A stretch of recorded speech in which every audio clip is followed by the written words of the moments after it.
Hello from Topeka. I'm Marley Carpenter, your KSCPA lobbyist. This week, committees finished their work on Tuesday and are done for meeting this year. Legislators will then spend 3 days on the floor debating and passing bills. Some conference committees will begin meeting next week, but the bulk of the negotiations will start on March 24th, leading to first adjournment, which is March 28th. During a press conference on Thursday, Blake Carpenter, which is House Speaker pro tem, introduced a new constitutional amendment that would reduce taxes using revenue from eliminated sales tax exemptions to create the Freedom from Taxes Fund that will be financed by reviewing roughly 130 existing sales tax exemptions.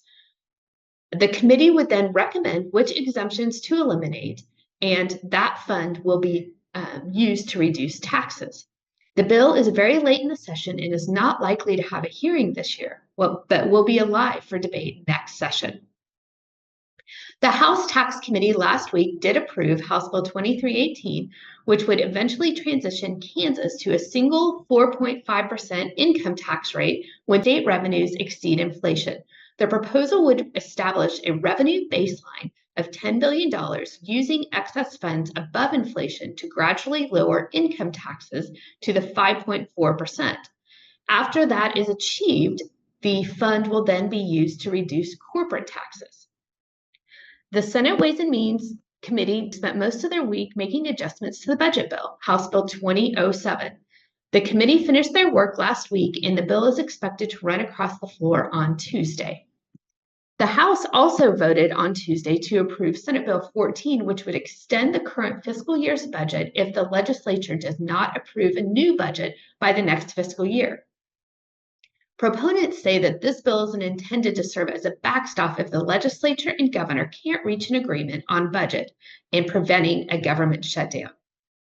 The Senate Assessment and Taxation Committee will hear 2 House-passed bills this week in the Senate Tax Committee.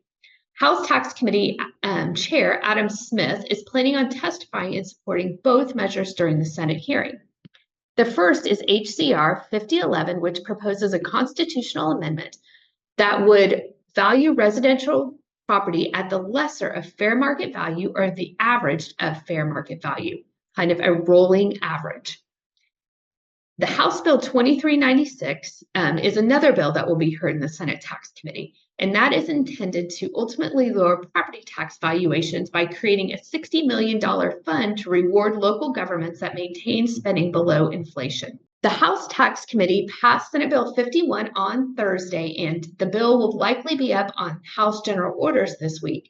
The bill does provide a sales tax exemption for data centers on their construction, equipment, and other qualified expenses and labor costs. Also, today, the Senate Commerce Committee is expected to work House Bill 2119, which proposes to end the low-income housing tax credit.